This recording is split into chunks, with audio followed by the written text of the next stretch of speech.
All right, class, back with videos for chapter 10.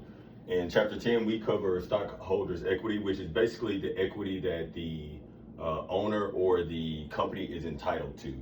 A lot of times when we think about businesses, we think that, you have your assets, you have your liabilities. So we think that you just outright own everything in the business, and that's not true. It's to the extent that you own the assets that make the money in the business and you don't have liabilities related to those assets. So you have to think, okay, if you have a company and you were to sell that company and you have $100,000 in assets, if you have $90,000 in liabilities related to those assets, then your equity amount and the amount that you would make off the sale is only $10,000, roughly, unless you sold it for a really big gain. But stockholders' equity is the equity account. The three main components of stockholders' equity is paid-in capital, retained earnings, and treasury stock.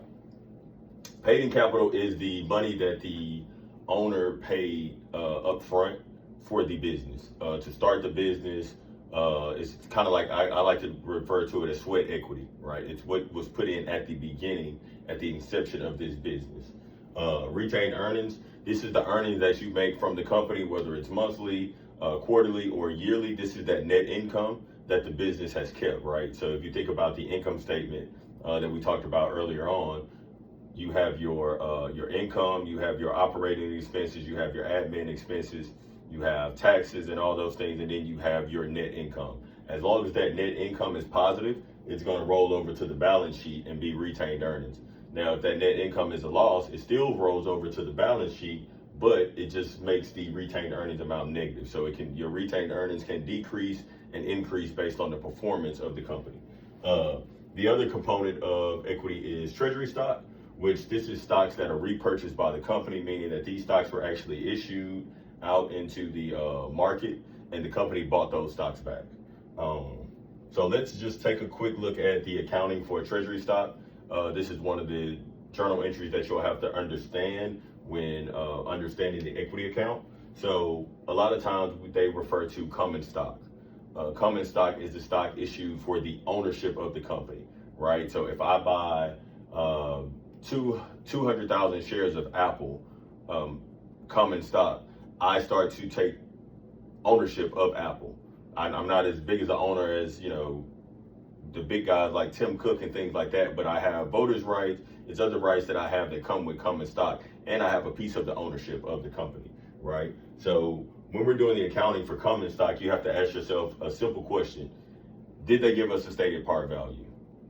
If they did give us a stated par value, well, if they did not give us a stated par value for the stock, whatever initial investment we make is going to be a debit to cash and then just a credit to common stock, right? So a lot of times at the beginning, at the inception of a business, they'll show a journal entry that says you invested cash into the business, you invested $10,000 cash into the business. Well, that would go to, you would debit your cash and then you would credit your common stock because that's basically your ownership in the business. It's an equity account. Okay, so if there is a par value, this is where it gets a little tricky because the cash amount will stay the same. So let's say we had a cash amount of $10,000 invested into the company, right? And this company does have a par value for its common stock. Let's say its common stock is valued at $1 per share, right? So you put in $10,000, that's 10,000 shares. You take that $1, well, let's not use $1. The book uses a penny, right? So we'll use the penny reference. So you'll take that however many shares of stock you're purchasing times that par value of a penny, which would give you a very, very small amount every time. It's going to give you like maybe, I think, $10, right? So use an example from the book. They have a $30,000 cash. So we'll debit cash $30,000 because that's how much our cash is increasing in our business, right? Then they have where we bought 1,000 shares of par value stock at 1 cent. So it's going to be 1,000 shares times 0.01, which will give us a total of $10. So our common stock is only $10. So where does the rest of it go? You have an account that's called additional paid-in capital. So this is what I like to refer to as kind of like a balancing account for the equity for the equity section of the financial statements.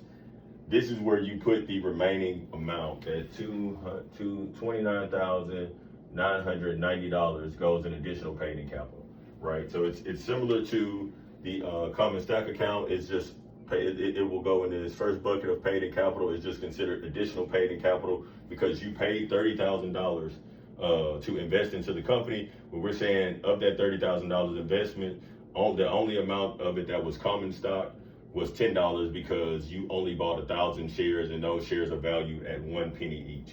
So that's $10. The rest of it goes into additional paid in capital for $29,990.